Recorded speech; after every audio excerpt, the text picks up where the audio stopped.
নমস্কার, আমি সঞ্জয় মাহাতো। এখানে কালচিনি গভর্নমেন্ট আইটিআই কলেজের ফিটার ট্রেডের ইনস্ট্রাক্টর। আজ আমি বলবো যে আমাদের অনেকগুলো টুলস রয়েছে। এর মধ্যে ফাইল হচ্ছে খুবই একটা ইম্পর্টেন্ট টুলস। এর মধ্যে অনেক ফাইলই রয়েছে। এখানে বাস্টার ফাইল রয়েছে, হ্যান্ড ফাইল রয়েছে, স্কোয়ার ফাইল রয়েছে, এই ট্রায়াঙ্গেল ফাইল রয়েছে এবং হাফ রাউন্ড ফাইল রয়েছে। আর এটা রাউন্ড ফাইল রয়েছে, ঠিক না? এর মধ্যে আজ আমরা বলবো যে ফাইলের প্রথমে নামগুলো জানবো, ফাইলটাকে কিভাবে চেনা যায় আর কিভাবে আইডেন্টিফাই করা যায়।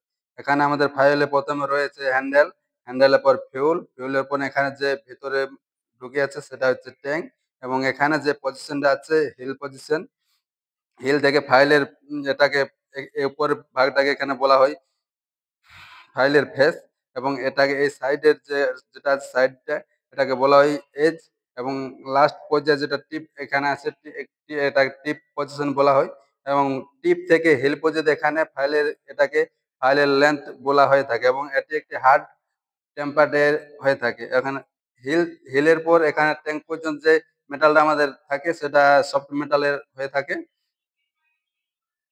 এবং যে আমাদের এখানে যে ফাইভ ফাইলের যে টিথগুলো রয়েছে সেগুলো এখানে এটা ডবল কাট ফাইল, এবং এটিতে যে অ্যাঙ্গেলে রয়েছে সেটা হচ্ছে 70 ডিগ্রি এবং 51 ডিগ্রি অ্যাঙ্গেলে টিথগুলো হয়ে থাকে এখানে। নমস্কার।